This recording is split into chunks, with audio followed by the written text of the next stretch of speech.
Have you ever felt, genuinely overwhelmed? Yeah. Just the sheer volume of information out Oh, there. absolutely. Books piling up, Yeah. articles flooding your feeds, and this nagging thought that if you could just learn more, faster, it would unlock so much potential. Mm-hmm. Today, we're doing a deep dive into something really transformative. Not just reading, Mm-hmm. but supercharging your retention and accelerating your comprehension. Yeah. Imagine gaining knowledge so efficiently, it literally changes your brain's capacity. Exactly. Our mission today is really to equip you with powerful, scientifically backed strategies. We're drawing a lot from Peter Hollins's Speed Read Anything. Okay. We want to move beyond just like skimming, show you how to cut through hundreds of pages, absorb the crucial insights, and truly become, well, a more informed, more confident you. Right. We'll untack the science, the practical tools, Yeah. make that a reality so you can stop feeling swamped and really start mastering information. This isn't about some, magic trick where you skim and forget everything 5 minutes later, which I think is what a lot of people assume. That's a common misconception, yeah. This is about unlocking improved memory, sharpening your focus, boosting your confidence, enhancing your logical thinking. Yeah. All from just reading more effectively. Making your brain work with you. Exactly. Not against you. Yeah. And yes, it is real. We'll explore how areas like Broca's and Wernicke's in your brain, they're vital for speech and language comprehension, right? Mm-hmm. They're intricately involved in how you read and how strategically optimizing their function can, dramatically increase your reading speed without sacrificing comprehension. Wow. You can actually train your brain to be a better, faster, more effective reader. That's fascinating, the idea that we can literally train our brains for this. But, okay, before we dive into the how, let's tackle some common misconceptions, things that might be holding people back. Good idea. The first one I hear constantly is that speed reading. It's simply impossible without completely losing comprehension. Like, you just can't do both. It's a very common myth, definitely. And it's often fueled by these, wild claims you hear, 20,000 words per minute, that kind of thing. Right. Impossible numbers. Exactly. Biologically impossible. Our eyes, our brains, they just aren't wired for that speed with full understanding. But, and this is the key point, significant gains are absolutely achievable. Okay, so what's realistic then? Well, the science suggests a kind of hard limit for full comprehension is around, say, 500 to 600 words per minute. 500 to 600. Yeah. Now compare that to the average adult speed, Oh. maybe 300 words per minute. Mm-hmm. You realize you can theoretically double your speed and still understand everything. Anything faster than that 600 mark, and yeah, you're likely just skipping stuff. Okay, so 500, 600 WPM is the realistic ceiling for full comprehension. Does that mean any moderate gain in speed, say getting to 400 or 450, will inevitably lead to weaker understanding? That's a second myth, isn't it? Not necessarily, and this is where, nuance really matters. It can be true if your only goal is speed, speed, speed, and you ignore the content. This is pure velocity. Right. But if comprehension is still your priority, and you apply these techniques strategically, you absolutely can increase your speed without sacrificing understanding. It also really depends on the material. How so? Well, think about nonfiction. It often allows for more strategic skipping of, let's say, less vital words or phrases compared to a really dense academic paper or maybe a complex novel where every single word counts. Right, you wouldn't want to skip words in like poetry or legal documents. Exactly. Context is key. And the third myth, and this one's particularly frustrating, I think, is that speed reading techniques just don't work at all. People say, oh, just read more. That's all you need. Oh, yeah. Well, let's debunk that one right now. If you want to test it yourself, just grab any book you're reading, use a simple point your finger, a pen, whatever. Okay. Guide your eyes across the lines. You'll immediately notice your eyes wander less, they don't jump around as much, and you get a more consistent, faster pace. Just that simple act alone shows that specific techniques do work. It's not just about reading more, it's really about reading smarter. Okay, let's unpack this then. Now that we know it's real, it's beneficial. Where do we actually begin? How do we start this transformation? We begin before you even read the first word. Before. With pre-reading. This isn't just about speed, though it helps. It's about maximizing your learning outcomes by preparing your mind. Like warming up before exercise. Exactly like that. Think of it like this. You're going on a road trip. You wouldn't just jump in the car and start driving aimlessly, right? No, you'd check the map, figure out the route. Precisely. You'd look at a map, figure out your destination, plot your route, Pre-reading is essentially creating that mental map for the text you're about to tackle. So how do we make this preparation practical? What are some good frameworks? I know Hollins talks about a few. Yeah, for tackling a whole book or maybe a dense report, the KBG method is incredibly solid. Okay. It stands for knowledge, biases, and goals. So K is knowledge. What do you already know about this topic? Like if you're reading Freakonomics, maybe you know basic supply and demand. Activating that prior knowledge gives new information something to hook onto. Makes sense. B is biases. Yep. What preconceptions do you have? Do you think maybe pop economics is superficial or maybe overly academic? Recognizing these helps you be more open-minded. Good point. We all have those. We do. And G is goals. What do you specifically want to learn? Understand economic analysis. See how incentives work. Having clear goals focuses your reading. So you're setting your intention, almost telling your brain, hey, look for this stuff. Exactly. And practically, how you apply KBG before reading, you'd skim the title, the synopsis, maybe the index, look at bold headings, any graphics. It's a lay of the land. Right. Then read the introduction and the conclusion of the whole thing, and maybe the first line of each subheading. This strategic preview plus the KBG reflection, it builds a mental framework. You're not just reading words anymore. You're building the scaffold to hang new knowledge on. Yeah. Makes the actual reading much faster, much more fruitful. That sounds really thorough for bigger reads.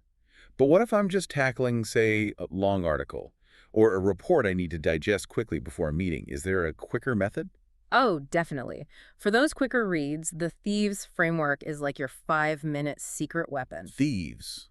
Okay, I like the sound of that. Each letter stands for something to quickly glance at. Titles, headings, introduction, every first sentence of each paragraph or section, visuals, charts, images, end of chapter questions if they exist, and summary or conclusion. Wow, that's rapid fire. It is. It's a super quick way to get the gist, understand the structure, pinpoint the core arguments before you commit to reading every single word. So these methods prime our brains. Got it. But you also mentioned training our eyes to spot key indicators Yeah. beyond the frameworks. Yes, your brain is always looking for signals, right? Okay. You can actually train your eyes to skim for main ideas by spotting what we call pivotal words. Pivotal. Yeah, words that signal the direction or the nature of the information. Think about words showing connection, like additionally, furthermore, or contrast, like however, but, on the other hand. Like signposts. Exactly. Signposts, cause and effect words too. Therefore, because, consequently. Getting familiar with these helps your brain anticipate and process information faster, letting you focus on the really essential content. All right, mental prep done. We've got strategies for scoping out the text, finding those pivotal words. Now for the actual mechanics, physically, mentally, moving through the text faster. Where do we start with changing our actual reading habits?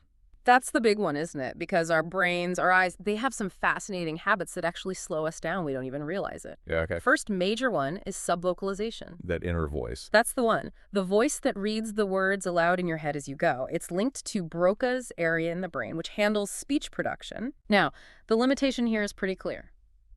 It's really hard to read much faster than, say, 400, 500 words per minute while subvocalizing. Your reading speed gets capped by your talking speed. The inner monologue. I definitely catch myself doing that. It's like I'm narrating the book to myself. So how do we quiet that voice down without losing the meaning? Well, one really effective way is simply to occupy that inner voice. You could try humming a little tune or even chewing gum while you read. Huh, really? Yeah, the simple physical act engages your mouth or vocal cords differently, and it can disrupt that habit. Another really powerful technique is using a visual pacer. Like the finger or pen you mentioned earlier. Exactly. Your finger, a pen, anything to guide your eyes smoothly across the page. This consistent movement not only speeds you up, but it gives your eyes a clear path. Makes it harder for your inner voice to keep up. It's about training your brain to see words as concepts, not just things to sound out. So you're not hearing the words internally as much, but how are your eyes actually moving on the page to make this speed happen? That leads us straight into training your eyes. See, our eyes don't move smoothly across the line of text. They make tiny, jerky movements. They're called saccades. Saccades. And between saccades, they pause to fixate on words. The key is reducing the number of fixations per line and making those saccades more efficient. That boosts speed significantly. And the pointer helps with that too. Definitely. The pointer technique we just talked about for subvocalization, It also reinforces that consistent pace and really cuts down on backtracking. When your eyes jump back to reread something. Yeah, I do that all the time. Most people do. Think of your eyes as muscles. You can actually train them to move less and more efficiently. The goal is to widen your vision span, so you start taking in chunks of words at a time, instead of just one word, and the next, then the next. So that's where word chunking comes in, right? Yeah. Reading groups of words. Exactly. Instead of writing word by word by word, you train yourself to process, say, 2 to 5 words in a single glance. Like seeing the big red car as one Right. unit. Precisely, as one visual concept. And this actually helps your brain process the meaning faster, because ideas are usually conveyed in phrases, in groups of words, not single words in isolation. Is there a way to practice that? Getting your eyes used to it? Yeah, there are exercises. One simple one to strengthen those eye muscles and work on peripheral vision for chunking is called the airplane pose. Okay. You stretch your arms out to the sides like wings, thumbs pointing up, keep your head still, and just move your eyes, looking from your right thumb to your left thumb, back and forth, maybe 3 sets of 10 repetitions. It helps expand that visual field you need for chunking. Interesting. Okay, so we're quieting the inner voice. Our eyes are moving more efficiently. We're chunking words. What about strategically skimming? How is that different from just, regular skimming where you miss half the book? Good question. This is a more refined approach. It's not about randomly skipping 75% of the text. It's about intelligently cutting out maybe 25% of the fat, the less essential words, while still keeping good comprehension. Okay, trimming the fat. How do you do that? One technique is to intentionally start reading maybe 3 words in from the left margin and stop reading 3 words before the right margin. Really? Won't you miss stuff? Your peripheral vision is surprisingly good. It often fills in those gaps, especially with common words at the beginning or end of lines. Another key technique is actively skipping the small, less meaningful words. Like if is to the. Exactly. Articles, prepositions, conjunctions, nouns, and verbs usually carry the main meaning. Think about a sentence like, I went to the vet yesterday because my cat was sick. Okay. The core meaning comes from vet, yesterday, cat, sick. Right. You get maybe 90% of the meaning from about 50% of the words in that sentence. It's about training your brain to prioritize the high-value information. I can see how that would make a huge difference over a whole page or chapter. And I guess as we practice all this, our vocabulary probably improves naturally too. Absolutely. It's a fantastic side benefit. The more you read, especially if you tackle diverse or more scholarly stuff, the more your vocabulary expands. Which makes reading faster anyway. Exactly. It reduces the time you spend stopping to figure out unknown words. It makes the whole process smoother and inherently faster. And, a great way to track your progress and stay motivated. Just time yourself sometimes. Like with a stopwatch. Yeah, set a timer for 1 minute, read normally, mark where you stop, then try applying some techniques, maybe the pointer, maybe skipping small words and read for another minute. See if you beat your first score. It gamifies it a bit, reinforces the habits. It's a little healthy competition with yourself. I like it. Precisely. Okay, so we've got some incredible tools now for speeding up the reading process, focusing our attention. But what's the point of blazing through a book if you can't remember any of it a week later? That is the crucial question. Let's pivot now and talk about how to truly lock in that knowledge, make it stick. Yes, because the goal isn't just speed. It's speed with understanding and lasting retention. It's about building a solid knowledge base you can actually use. Where do we start with retention? Well, it actually starts with some basics. Your environment, for one. A calm, tidy, well-lit space, natural light, is great if you can get... It minimizes distractions. It signals to your brain, okay, time to focus. Makes sense. Minimize the noise. And beyond the physical space, just being widely read is a massive advantage for retention itself. How so? When you read across diverse subjects, your vocabulary grows, your language fluency improves, and crucially, you build this bigger network of existing knowledge. New information then has more places to connect, more hooks to latch onto.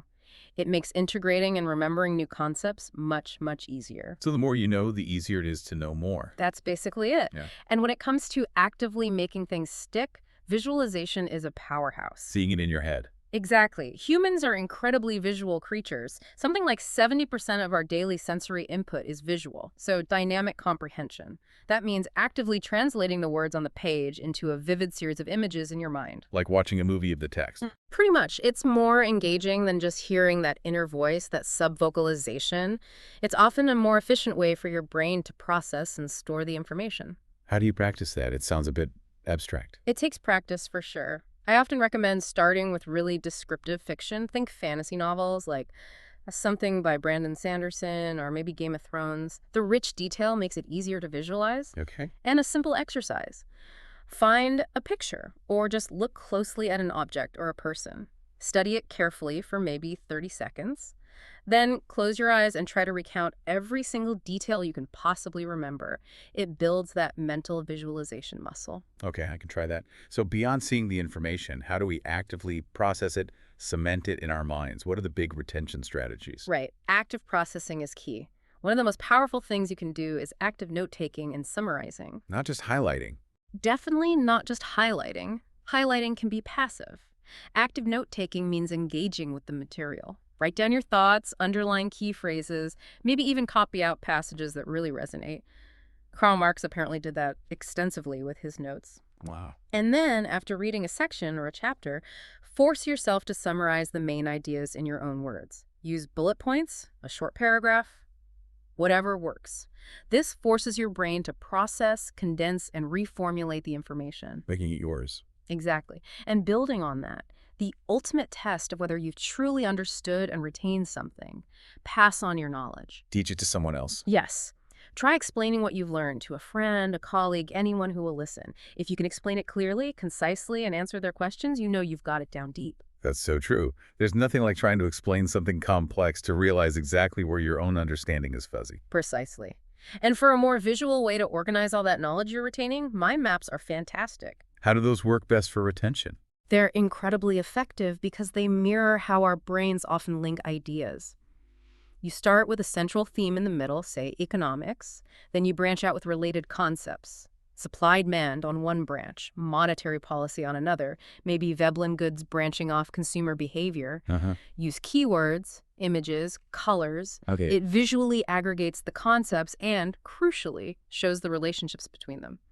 That visual structure really helps with recall. And taking that idea of connections even further, you mentioned the knowledge tree. Yes, this is a powerful concept for long-term learning. Imagine fundamental concepts in a field like basic physics principles as the trunk of a tree. Each new book, article, or major idea you learn is like a branch. The goal is to actively link the new branches, not just to the trunk, but also to other branches, maybe even from different trees or subjects. Yeah. You're connecting new information to what you already know and across different sources. Building a web. Exactly. You're building this rich, interconnected web of understanding, not just storing isolated facts. That interconnectedness is what makes knowledge robust and easily recalled.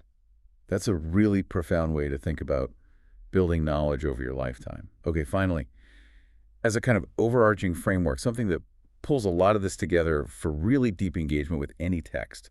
You mentioned the SQ3R method. Yes, SQ3R. It stands for Survey, Question, Read, Recite, Review.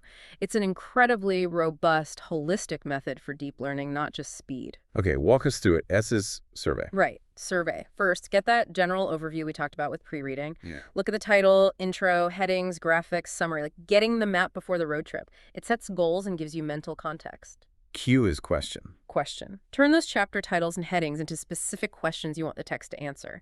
So instead of just seeing a heading like Freud's dream analysis, you actively ask, okay, how did Freud's work on dream interpretation actually originate? What were its core ideas? Makes it active from the start. Then the first R rate. Read. Now you finally dive into the material. But, and this is important in this method, you read slowly and deliberately here. You're actively seeking the answers to the questions you just formulated. This isn't about speed, it's about focused, intentional comprehension. Okay, focused reading. The second R. Recite. After reading a section, stop and verbalize what you just learned. Or, crucially, take detailed notes in your own words. Rephrase the concepts to make them meaningful to you. Give me an example of rephrasing. Okay, say you read a complex geological passage about erosion rates on mountains versus lowlands. You might recite or note down something like, okay, so mountains and hills basically decay the same way rivers and flatlands do, just way more slowly. Kind of like how a star baseball player's skills decline eventually, but it takes longer than for an average player. You connect it to something you understand. Making it stick by relating it. Got it. And the final R. Review. This is where you cement everything. Go back over your notes and the material regularly. Maybe make flashcards for key terms. Redraw your main map from memory. Rewrite the table of contents in your own structure. Journal about what you learned. This constant revisiting strengthens memory, helps you forge new connections you missed the first time, and pinpoints any gaps. It turns reading from a passive intake into a really proactive, deep learning cycle. Phew. Okay, that was definitely a deep dive into reading efficiency and, maybe more importantly, knowledge mastery. We've Oh, covered a lot from like the brain science behind reading Broca's, Wernicke's. to really practical steps for preparing your mind, physically reading faster, and then crucially locking all that knowledge in so it actually lasts. Absolutely.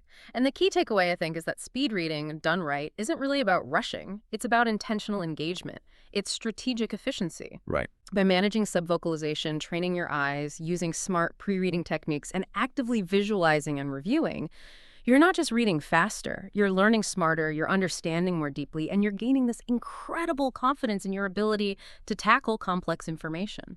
You really do have the tools now listening to this to go from just passively consuming information, maybe feeling overwhelmed by it, to actively mastering it. It can genuinely transform your whole learning journey. So maybe a final thought to leave you with, consider this. If you could truly integrate these skills, read with this kind of speed and deep comprehension, what new questions would you suddenly be able to ask? What connections could you make? And what entirely new possibilities might open up, not just in your reading, but in your whole intellectual landscape?